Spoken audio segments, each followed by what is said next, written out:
반갑습니다. 고맙습니다.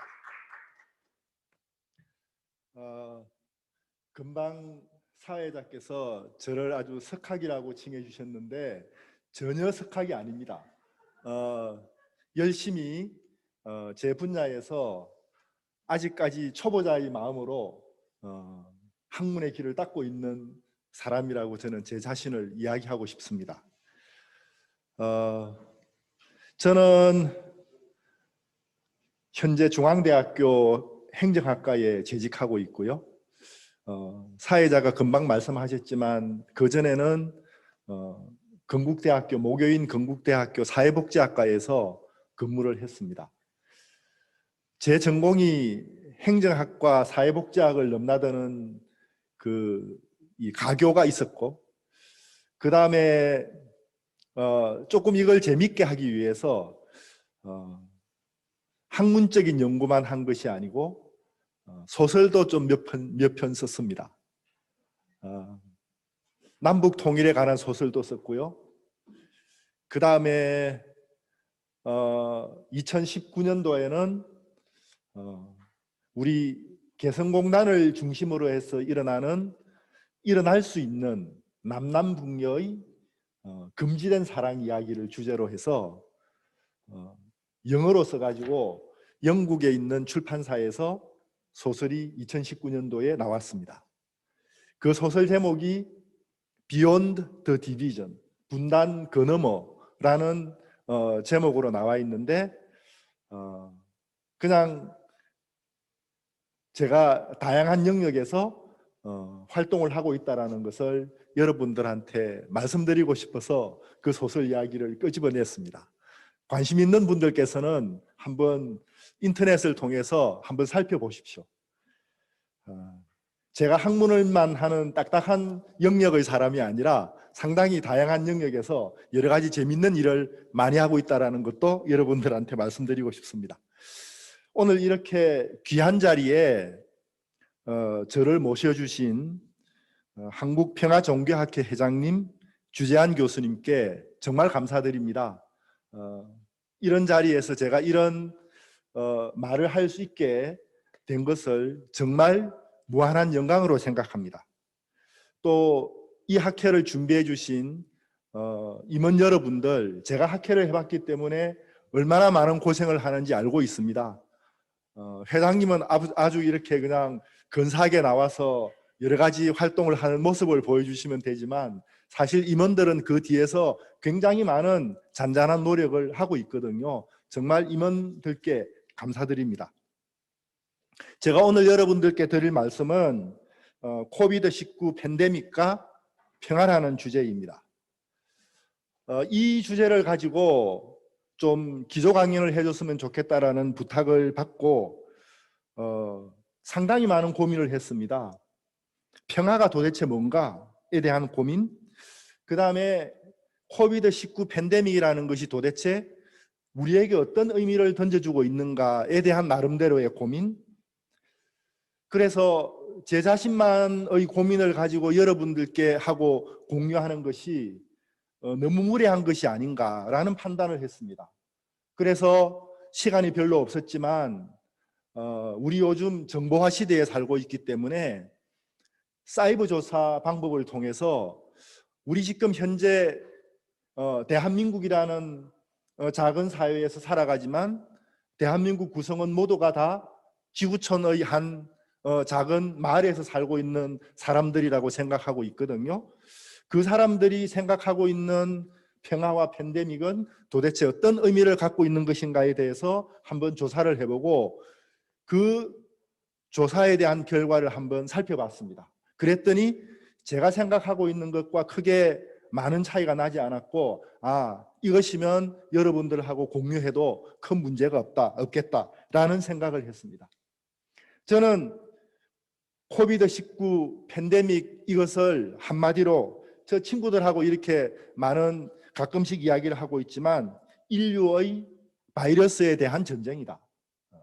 지금까지는 사람과 사람과의 전쟁이었지만 지금 현재 우리 앞에 있는 이 코비드-19 대유행이라는 것은 인류가 벌이고 있는 무지무지한 전쟁인데 우리는 전쟁이라는 것을 제대로 인식하지 못하고 있는 사람들이 굉장히 많다. 이런 생각을 저는 하게 되었습니다. 그래서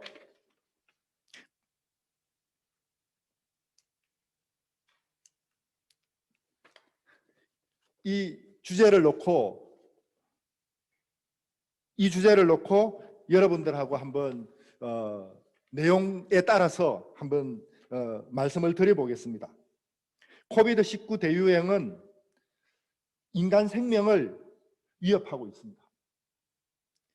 그런데 이 인간 생명을 위협하고 있는 이 존재는, 이 적은 우리 눈에 보이지 않습니다.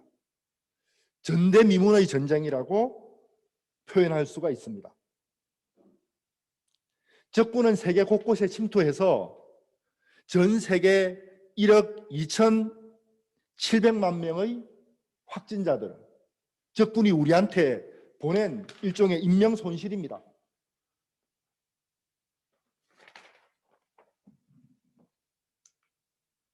확진자를 만들었고 270만 명이 사망을 했고, 현재 한국에서는 10만 7천 명이 확진되었고 1,726명이 사망했습니다. 전쟁에서 사망한 거라고 저는 생각을 하고 있습니다. 이것이 아주 작은 부분에 대해서 설명을 하고 있지만 전 세계가 다 이런 통계를 다 가지고 있기 때문에 전 세계 지구상 일어나고 있는 곳곳에 한번 지도를 그려서 몇 명이 확진이 되었고 몇 명이 현재 전사를 했다라는 것을 여러분 전쟁이라는 그 개념 속에서 한번 보게 되면은, 야, 우리가 정말 무시무시한 이런 전쟁을 겪고 있겠구나 하는 생각을 하시게 될 겁니다. 그래서 지구촌 모든 나라, 모든 사람들이 영향권 안에 있는 인류의 대재앙이다 라는 것으로 저는 이 코비드를 한번 개념화 시켜봤습니다. 이 코비드-19의 대유행으로 반평화 현상을 초래하고 있는데, 그 반평화 현상으로부터 나타난 구체적인 사례를 본다면 우리는 연결사회에서 고립사회로 지금 나아가고 있습니다. 현재 우리가 마스크를 하고 있고, 현재 우리가 여기 북적북적 걸어야 될 학회에 이렇게 마스크를 하고 얌전하게 앉아있는 이 상황이 뭐냐 하면 바로 고립사회입니다. 우리는 코비드가 오기 이전에는 엄청난 연결사회에서 살았습니다. 그래서 초연결사회라고 그랬죠. 그래서 이런 초연결사회가 고립사회로 되고 있습니다. 제가 얼마 전에 불과 일주일 전입니다. 우리 1학년을 대상으로, 제 강의를 듣는 1학년을 대상으로 아주 간단한 설문조사를 한번 해봤습니다.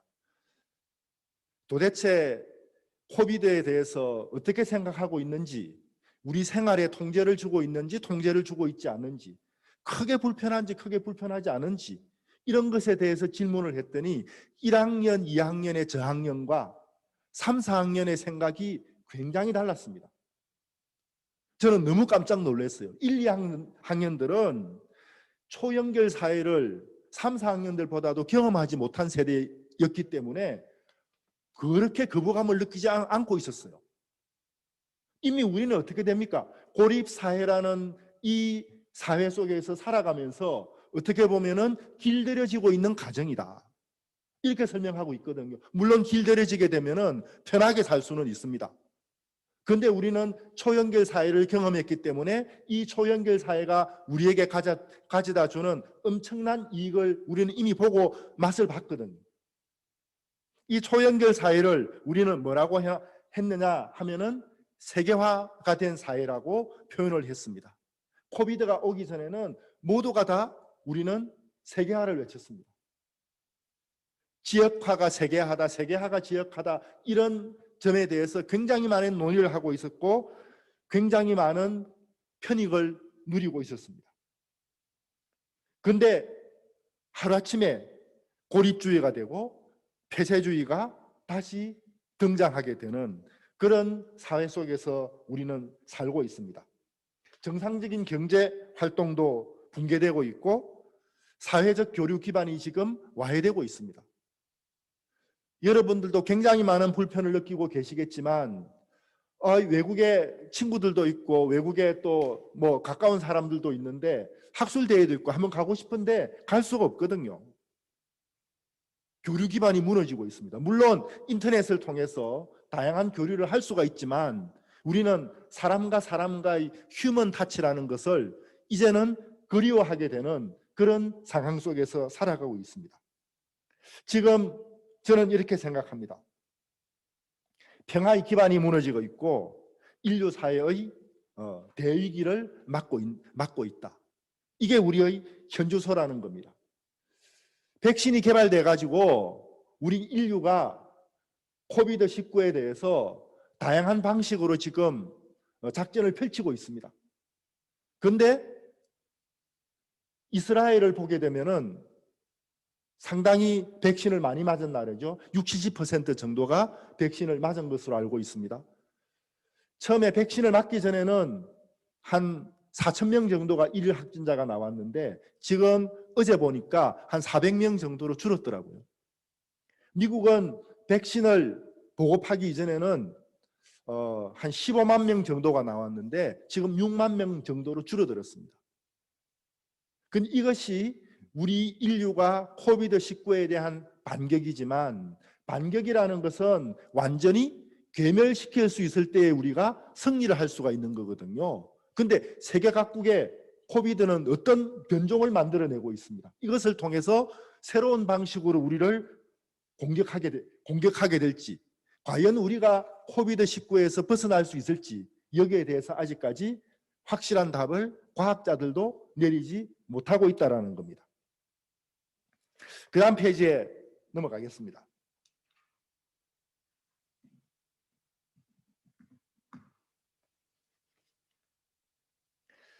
저는 이 코비드가 만든 이러한 현상을 반평화 현상을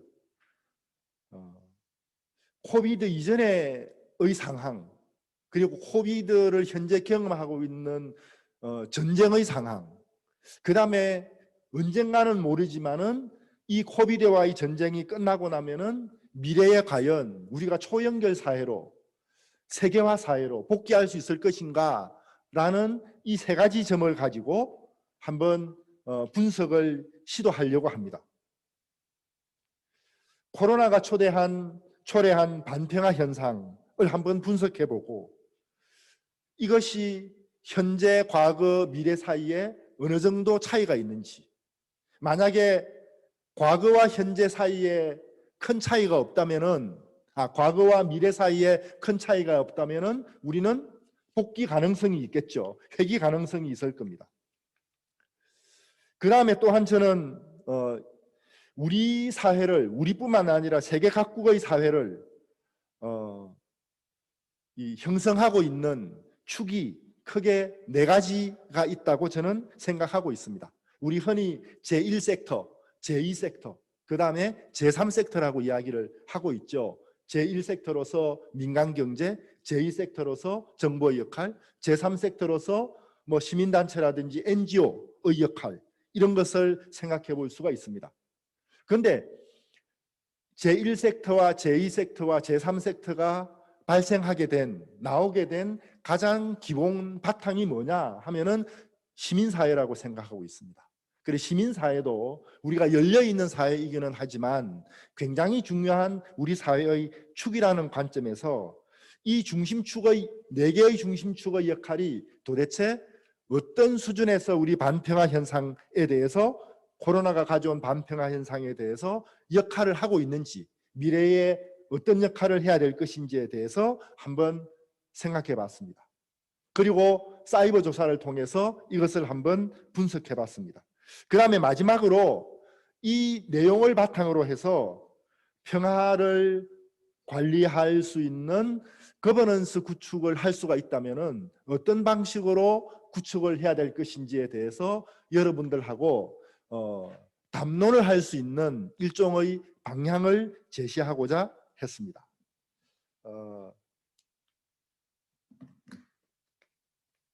평화에 대해서 우선 의미에 대해서 한번 살펴봤습니다. 다양한 문헌 조사를 통해서 평화의 의미에 대해서 살펴봤는데, 바이러스가 깨뜨린 평화, 그 다음에 전쟁이 깨뜨린 평화, 이 평화라는 것이 의미가 크게 다르지 않다라는 생각을 하게 되었습니다. 평화라는 것을 여러 문헌을 통해서 살펴본 결과 전쟁 혹은 갈등이 없는 조화로운 상태를 평화라고 의미한다라는 것을 알게 되었습니다. 이 평화라는 것은 개인의 마음 속에 있는 평화와도를 이야기할 때도 이렇게 연결이 되고, 내 마음 속의 평화라는 것은 내 마음에 굉장히 다양한 심리 상태가 조화롭고, 그 다음에 갈등이 존재하지 않는 그런 상태를 우리는 심리적 상태의 평화라고 말할 수가 있습니다. 우리는 한 사회가 평화라고 할 때는 갈등 혹은 전쟁이 없는 아주 조화로운 상태를 어떤 사회의 평화라고 할 수가 있겠죠. 국제 질서 속에서도 국가와 국가의 관계가 조화롭고 갈등과 전쟁이 없는 상태를 우리는 평화라고 정의할 수 있을 겁니다. 이 평화를, 갈등이 없고 전쟁이 없는 상태를 평화 연구하는 사람들은 소극적 평화라고 주장을 하고 있습니다. 소극적 평화만 평화가 아니라 평화의 개념에 대해서 적극적으로 개념화하고자 하는 그런 접근법이 있습니다. 킹 목사가, 마르틴 루터 킹 목사, 상당히 전 인류에게 굉장히 큰 영향을 미친 분이죠. 이분은 노벨 평화상을 받을 때 연설을 하면서 정의와 평등이 존재하고 기회의 창이 바닥까지 열린 상태를 평화라고 표현하고 있었습니다. 이것이 바로 그렇게 이야기하면서 정의와 평등이 존재하고 기회의 창이 바닥까지 열려 있는 상태를 킹 목사 스스로가 적극적 평화라고 개념화하고 있었습니다. 여러 정치학자들도, 국제 정치를 하는 사람들도 이런 관점에 조화로운 상태를 유지하고 관리하는 것을 적극적인 평화의 개념으로 정리하고 있다는 것을 알았습니다. 그래서 우리는 조화로운 상태를, 현재 갈등이 없애는 것도 중요하지만 조화로운 상태를 유지하도록 하는 사회의 중심축 역할이 굉장히 중요하다는 것을 저는 느끼게 되었습니다. 그 다음 페이지로 넘어가겠습니다.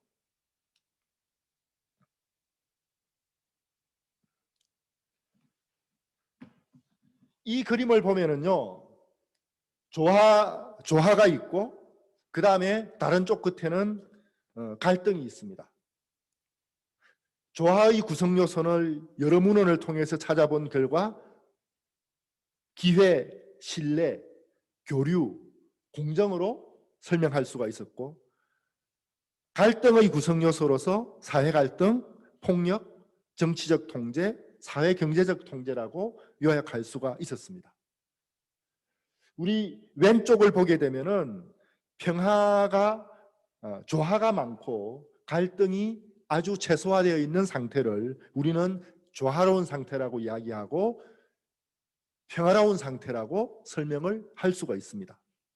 그런데 오른쪽에 파란 색깔로 이렇게 되어 있는 이쪽 부분을 가게 되면은 갈등이 커지고 조화가 줄어들고 있는 상태죠. 이 상태를 우리는 조화로운 상태가 아니라 갈등이 있는 상태.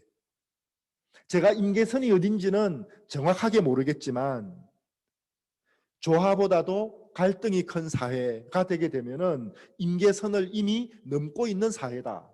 이렇게 한번 생각을 해봤습니다.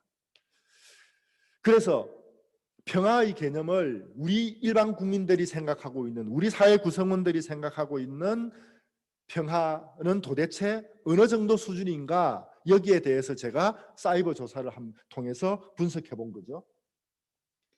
평화의 유지 관리 주체는 조금 전에 말씀드렸지만 정부, 민간경제, 시민단체, 시민사회 이렇게 규정을 했습니다. 이 정부와 민간 경제와 시민단체와 시민사회가 과연 적극적인 평화를 유지 관리하고 그 다음에 소극적으로 갈등이 없는 사회를 만드는데 어느 정도 역할을 하고 있는가? 이 네 영역 중에서 가장 의미 있게 역할을 하는 곳이 어디인지에 대해서 한번 살펴봤습니다.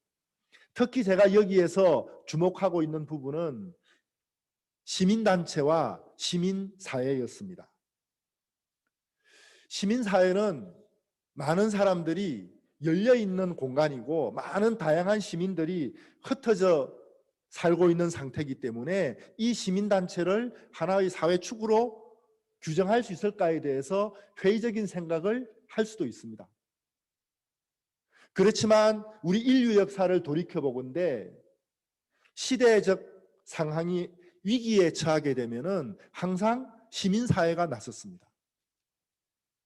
우리 민주주의로 이끈 굉장히 다양한 유럽의 혁명들, 시민혁명들 살펴보게 되면은 모두가 그 주인공이 시민사회단체, 국가, 민간경제 영역이라기보다는 열려있는 공간에서 행동을 주도하는 시민들로부터 나왔다라는 것을 알 수가 있습니다. 우리나라에서도 국가가 위기에 처할 때마다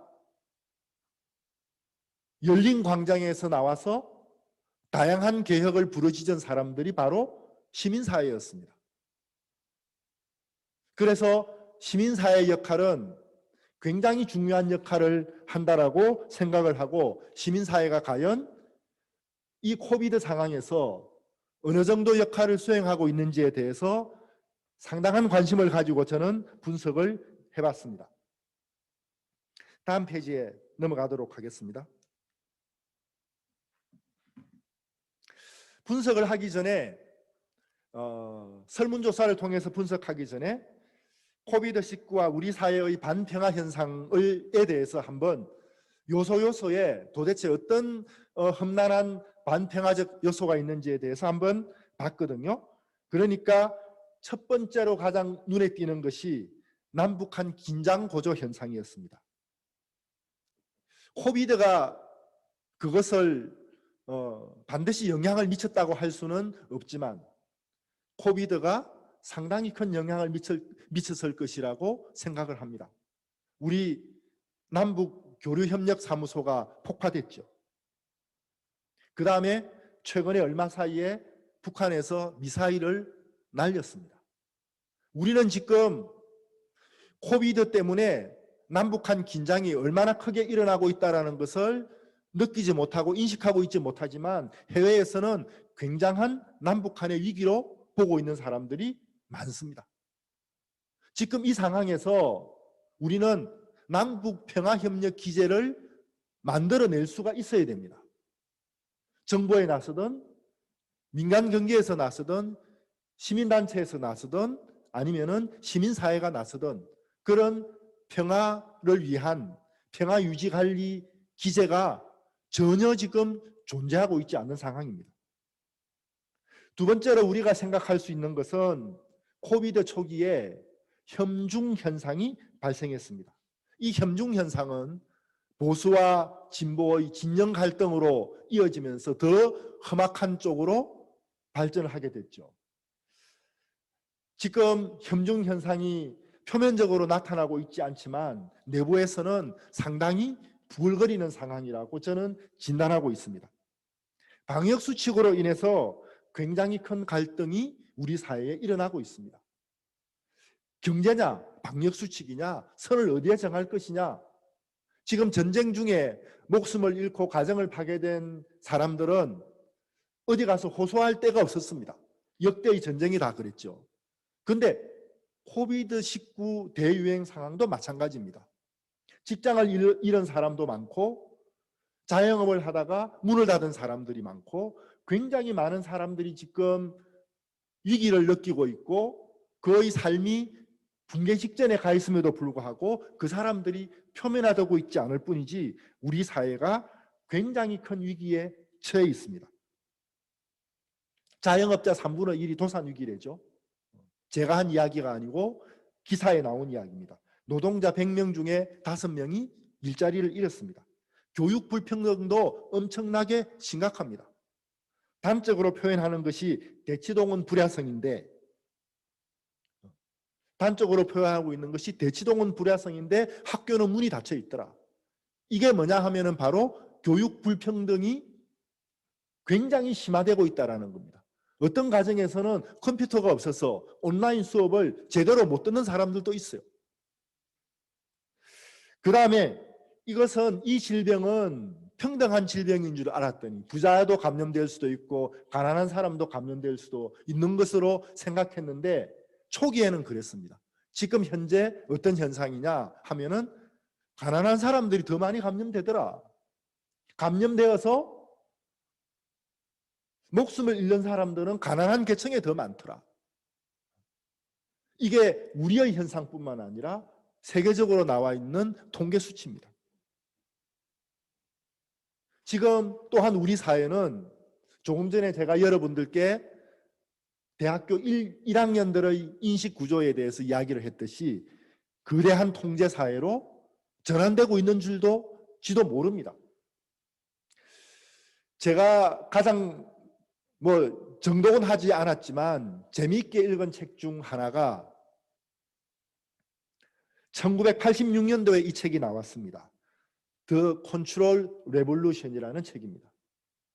이 책을 쓴 사람은 제임스 베니거라는 사람인데, 정보화 사회라는 것은 결국 우리에게 거대한 통제 혁명을 가져다 줄 것이다. 저는 이분이 이야기한 그 주제가 거대한 통제 사회, 정보화 사회가 가져다 주는 열린 사회, 이 둘 중에 우리는 어느 쪽으로 갈 것이냐에 대해서 굉장히 많은 고민을 하고 이야기를 해왔지만, 지금 현재 상황을 보게 되면은 우리는 지금 거대한 통제 사회에서 살아가고 있으면서도 통제당하고 있다는 사실을 제대로 인식하지 못하고 있는 그런 상황이 아닐까라는 생각을 하게 되었습니다. 이것이 바로 우리에게 가져다 준 직접 현장을 통해서 느낀, 다양한 연구를 통해서 알게 된 코비드가 초래한 반평화 현상이다, 이렇게 규정을 하고 싶습니다. 조사 방법을 통해서 제가 단순한 조사를 했지만 304명이 여기에 응답을 했습니다. 한 일주일간 조사했는데, 사이버 조사를 했는데 304명이 조사를 했고 남성이 여성보다 많았습니다. 연령은 44세 평균 연령입니다. 이념은 극좌를 1로 하고 극보수를 5로 해놓고 이념 평균을 냈더니 3.2 정도가 나왔습니다. 소득도 자기 자신이 느끼는, 자기 자신이 인식하고 있는 10분위 소득을 조사를 했는데 5.47 정도가 나왔습니다. 그래서 이 성별만 제외하고 어느 정도 대표성을 가지고 있는 그런 조사 집단이 아닌가, 저는 이렇게 나름대로 판단을 하고 있습니다.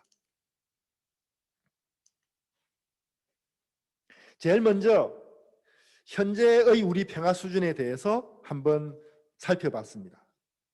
제가 절대적인 평화와 반평화의, 평화와 갈등의 임계선이 5일 것이다 라는 가정에 놓고 제가 이 분석을 시작을 했습니다. 조화 요소는 5점 이상이어야 되고 갈등 요소는 5점 이하여야만 되는데, 현재 우리의 평화 수준은 어떠냐 하면은 기회는 5.84로서 그래도 그냥 조화로운 상태를 유지할 수 있는 기회 요소를 가지고 있었지만, 이것으로 인해서 우리 사회는, 코비드19로 인해서 우리 사회는 신뢰가 굉장히 흔들리고 있고 교류가 흔들리고 있고, 이것뿐만 아니라 공정한 사회라는 이 공정성이 굉장히 크게 흔들리고 있다는 것을 알았습니다. 그 다음에 여기에 비해서 갈등 요소는 전부 다 5점이 넘었습니다. 사회적 갈등은 상당히 높았고, 그 다음에 사회적 통제도 크게 느끼고 있었습니다. 우리 응답자들이. 그 다음에 폭력 지수도 상당히 높았습니다. 정치적 통제도 이 갈등 요소 중에서는 가장 낮은 부분이었지만 그래도 6점이 넘었으니까 상당히 높은 현상이라고 생각을 했습니다. 코비드19가 만든 우리 사회의 반평화적인 그 수준이 이 상태라고 생각을 하고 있습니다. 간단히 요약하게 되면은 조화 수준은 낮고 갈등 수준은 높은, 그래서 어떻게 보면은 평화와 갈등 사이에 존재하는 임계선이 넘은 상태가 아닐까, 이렇게 저는 생각을 해석을 하게 되었습니다. 그 다음 페이지 한번 넘어가게 보겠습니다.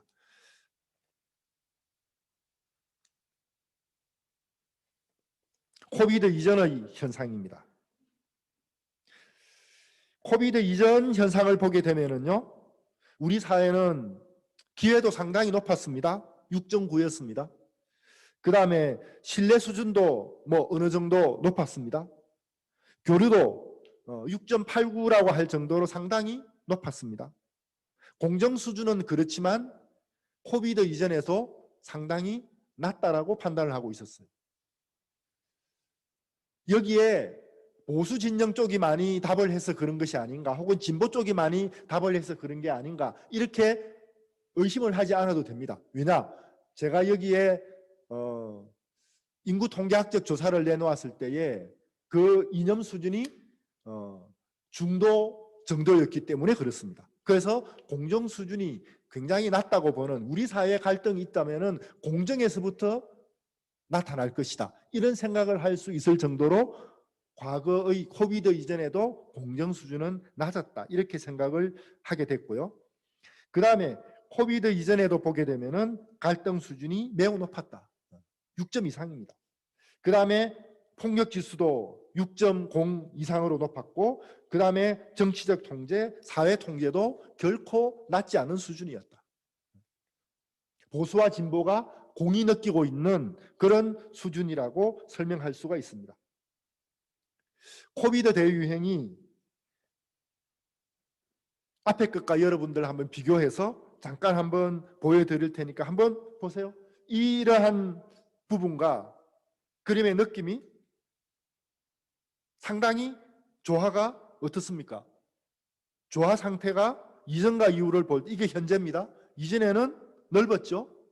상당히 오른쪽으로 많이 갔습니다. 이쪽은 어떠냐 하면은 갈등은 또한 더 깊어졌죠.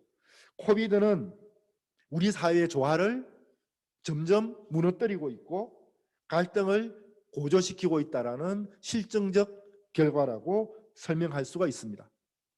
그 다음에 코비드 이후의 평화 수준입니다. 이전과 이후는 비슷했습니다. 그렇지만 구체적으로 비교하면은 심각한 위기의식을 느낄 수 있는데요. 왜 그러냐? 다음 페이지를 한번 보시면 됩니다. 맨 위에 있는 회색이 이전입니다. 맨 아래에 있는 주황색이 미래 우리를 의미합니다. 그런데 거의 대부분이 이전보다도 낮았습니다. 갈등을 완화시킬 수 있는 지금 이제는 어느 쪽으로 가야 돼? 오른쪽으로 다 가야 되거든요. 갈등을 완화시킬 수 있는 수준이고 조화를 정질시킬 수 있는 수준을 이야기하는데, 미래를 보게 되면은 전부 다 과거보다도 못한 상황입니다.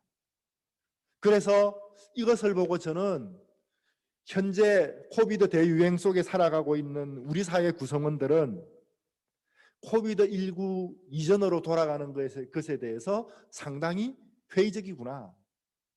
미래가 과거보다도 밝아야 되는데 미래가 과거보다도 어둡다라고 하는 그런 사회 속에서 살아가고 있구나라고 생각을 하게 되었습니다.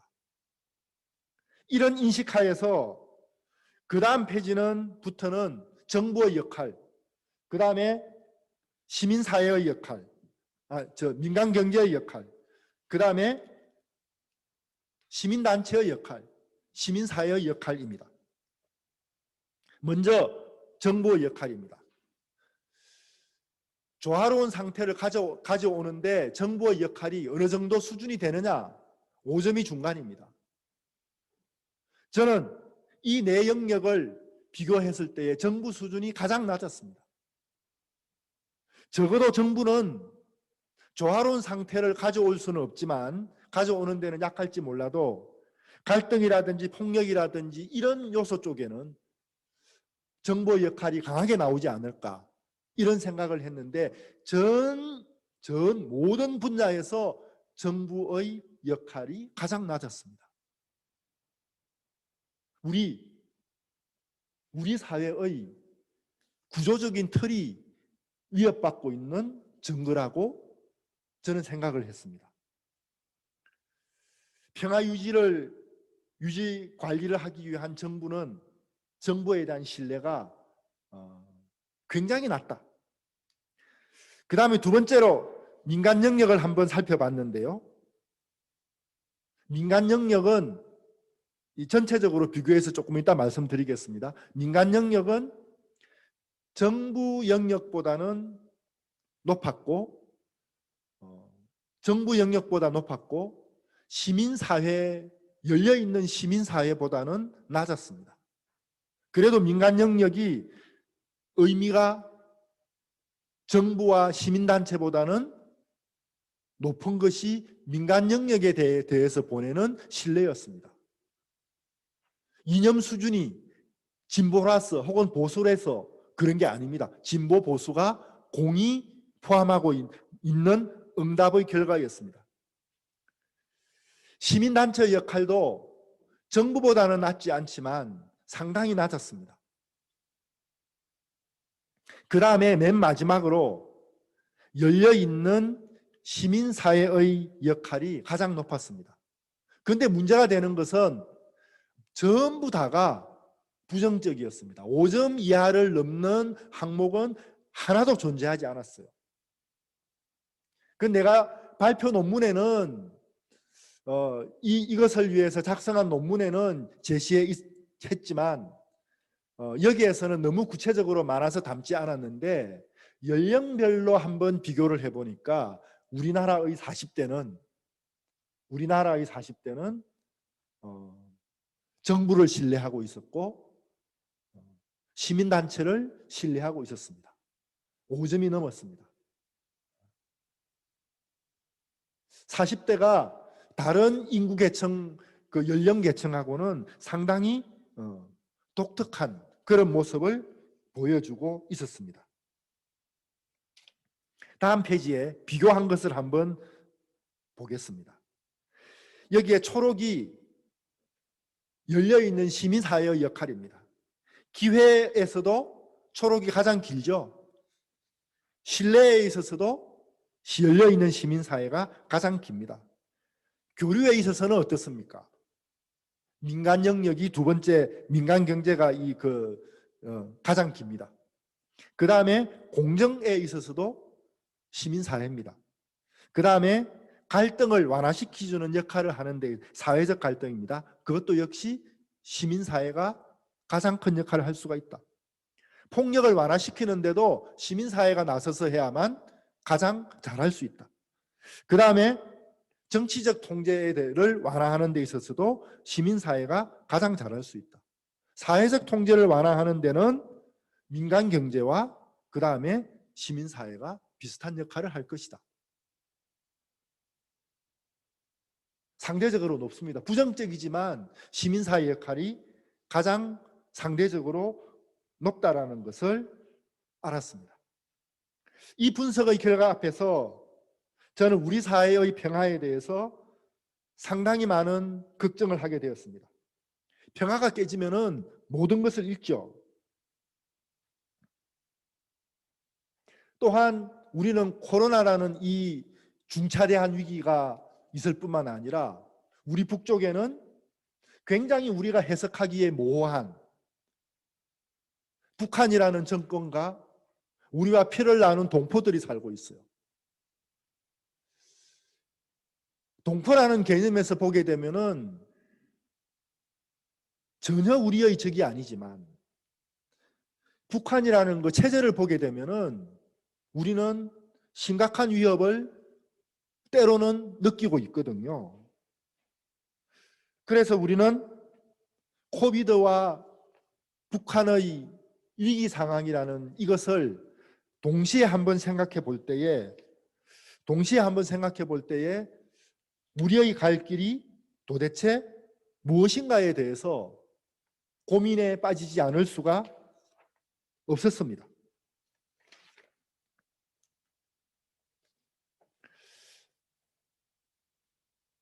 이 지금까지 한 거에 대한 내용을 제 나름대로 한번 여러분들께 요약해 드리고자 합니다. 그리고 어떤 담론이 필요한지에 대해서도 여러분들하고 한번 같이 생각을 나누고자 합니다. 요약하면은 조화로운 사회는 와해 수준이고 갈등은 위험 수준입니다. 평화가 위협받고 있고 미래는 현재보다 나아지겠지만 과거로의 회귀는 불가능하다라는 결론을 내릴 수가 있었습니다. 정보화 사회로 인해서 우리는 지난 30년 혹은 40년, 50년간 초연결 사회 속에서 살았는데 다 포기해야 되고 고립사회로 갈 가능성이 매우 높아졌습니다. 정보화로 인해서 거대한 통제도 우리가 예상되는 시점입니다. 여기에다가 북한의 위협이 가중되고 있습니다. 사회중심축의 역할을 하고 있는 정부의 역할이 체절하는데 저는 굉장한 충격을 받았습니다. 정부의 신뢰 회복이 우선돼야 되겠죠. 그런데 이 상황에서 오늘 저는 아침에 일찍 일어나서 정부가 단순한 신뢰 회복을 통해서 과연 우리가 가고자 하는 평화의 길을 갈 수 있을 것인가에 대해서 다시 한번 생각을 해보고 톨스토이가 쓴 전쟁과 평화에 대해서 한번 인터넷을 통해서 다시 한번 쭉 훑어봤습니다. 톨스토이는 전쟁과 평화를 쓴 이 시대적 배경이 1805년부터 1820년 한 15년 사이라는 것을 알았습니다. 그때는 러시아와 터키의 전쟁이 있었고 또한 나폴레옹의 침공이 있었고 그 이후에 데카브리스트 운동이 반란이 일어났었고 그 다음에 러시아에서는 농민 해방이 일어났습니다. 농민 해방을 주도한 사람들은 바로 농민들이었죠. 시민사회라고 생각을 하고 싶습니다.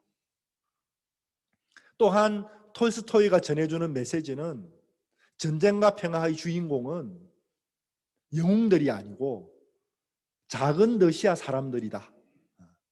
작은 러시아 사람들이라는 것은 열린 사회에 존재하는 시민사회의 일원이라고 저는 정의하고 싶습니다. 총장님께서도 그런 비슷한 말씀을 해주셨지만 우리 흑사병을 극복하고 난 이후에 인류 사회는 굉장히 많은 변화가 있었고 그 변화 중 가장 중요한 것이 바로 르네상스였거든요.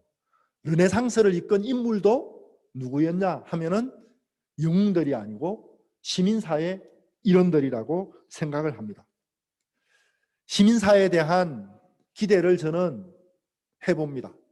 시민사회가 중심이 되어서 코비드-19 대유행이 끝나고 나면은 21세기에 걸맞는 AI와 정보화와 4차 산업혁명과 모든 것이 함께 어우러진 차원에서의 새로운 르네상스가 나타나지 않을까. 또 새로운 르네상스를 이끌 인물이 바로 정부도 아니고 민간경제도 아니고 시민단체도 아니고 시민사회에서 성찰을 하고 나름대로 이 길을 가고자 하는 그 사람들 사이에서 나올 것이다 라는 생각을 합니다. 제가 현재 나타난 우리 사회의 코비드로 인한 여러 가지 반평화 현상, 조화는 무너지고 갈등은 커지고 있다는 이런 좀 그 부정적인 것에 대해서 이야기를 했지만, 저는 미래 사회에 대해서는 밝을 것이다, 이렇게 낙관적으로 생각을 하고 있습니다. 우리 시민사회가 그 일을 해낼 것이라고 저는 긍정적으로 생각하고 싶습니다. 경청해 주셔서 고맙습니다. 오늘 귀한 자리 정말 고맙습니다.